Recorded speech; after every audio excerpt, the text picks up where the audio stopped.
In the treacherous mountains of Tajikistan, USSR during World War II, a chilling tale unfolded amidst the howling winds and biting cold.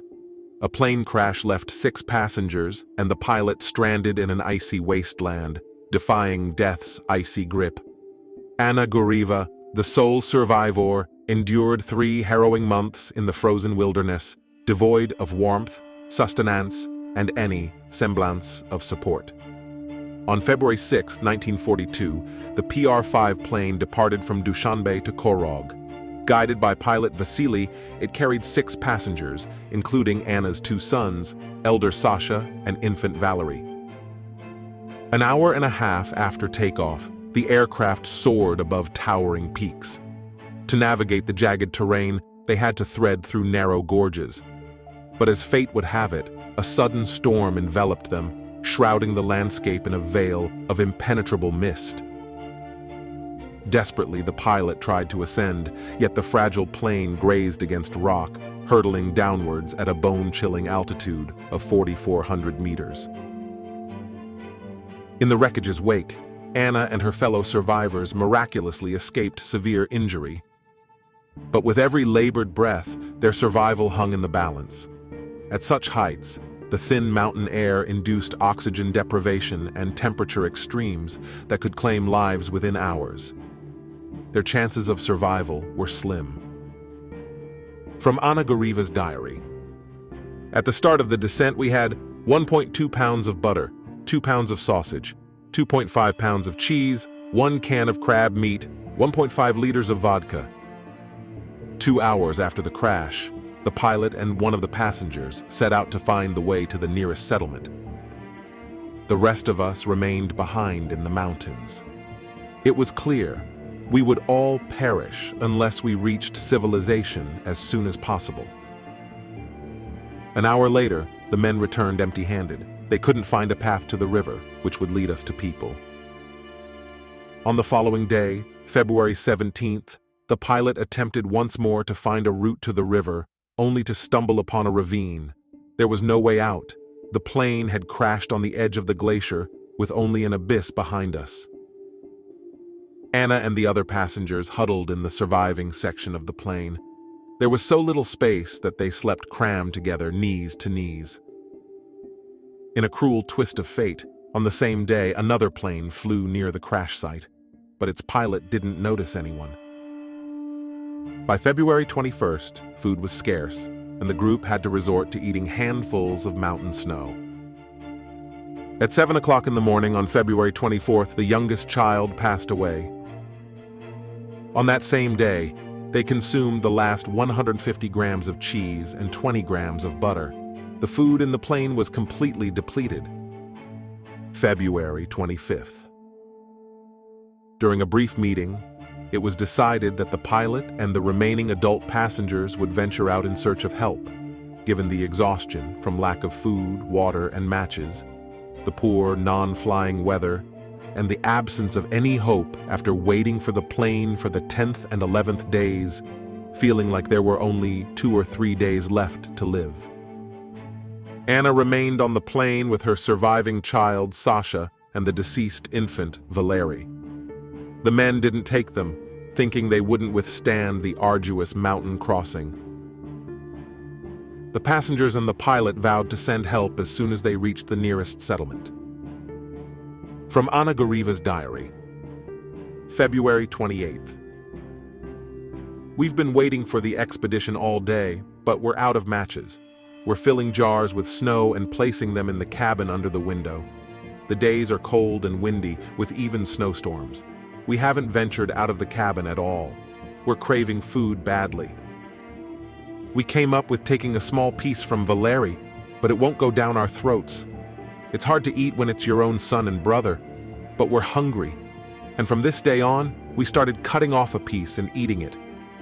While Anna Gureeva endured hell every day, doing everything in her power to survive and preserve the life of little Sasha, the men who had left her were already safe among people. Leaving the woman with the boy, they had reached the village of Matraun within a few days. There, the locals provided first aid to the injured, called for assistance, and sent them to Korog. The survivors suffered severe frostbite, and 2 of them had their legs amputated.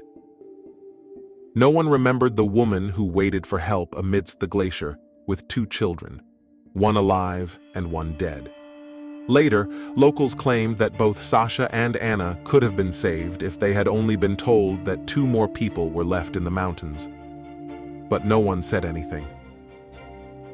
On March 18th, Sasha and Anna wrote letters to their relatives, later known as Anna Gureeva's Letters from Hell. "Hello, Papa, sending you warm greetings. Mom and I have been starving for a whole month and ate Valeri. Grandma, pray for us to God to get us out of this den. We've been sitting here for a whole month, and no one is flying or coming from any direction." Valeri died on February 24th at 7 a.m. On February 28th, our friends left us to find the village. We had hope in them. They told us they would send for us once they arrived. Sasha and I are very hungry. We decided to eat Valeri. On March 17th, we finished him. We're saving the brains, eating little by little. Maybe we'll last until the end of the month, maybe even be saved, but we want to live so much. From Anna Gureeva's diary, March 23rd. We woke up at dawn. The weather was bad again, just like on the 22nd, and at 10 a.m., my beloved boy Sasha passed away. He just said, "Goodbye, my dear mommy, I don't want to die." I cried. The weather raged, almost burying the entire plain in snow, and I remained like a beast in a den, alone with no one to talk to. Night falls, I lie down, afraid. I wanted to end this, but my hands wouldn't cooperate. I'm so scared, but I'll endure to the end. I lie down to sleep, facing another cold, agonizing night. March 24th and 25th. The weather is still raging, heavy snowfall and a big storm. I'm craving water so much. I ate snow, but it didn't help. I'm very scared. On the night of the 25th, I heard some beasts screaming. Sasha was my son. We sang songs together, played dominoes, told stories, and now I feel so bad alone. April the 20th. There was a strong blizzard during the night of the 20th. I got up, wanted to see what the weather was like, opened the window, but the snow covered the entire plain above the windows. I don't know if the weather is good or bad. I'm sitting buried in snow, feeling so bad. I've been sitting here for over 2 months and there's no one behind me. Sasha is almost finished, only brains are left. He was so thin, almost just bones. Anna Gureeva spent 3 months in the icy hell with the corpses of her children. It wasn't until they were in the hospital in Korog that the pilot suddenly remembered Anna and Sasha. More than 2 months had passed, and everyone was convinced that the woman and her child were dead, but an expedition was still organized in early May. Anna's husband, Anna Gureeva, also joined the expedition.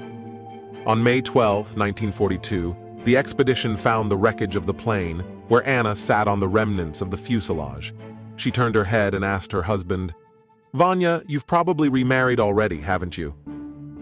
Indeed, Gureeva had found another woman, although it had been less than 3 months since his wife and 2 sons disappeared.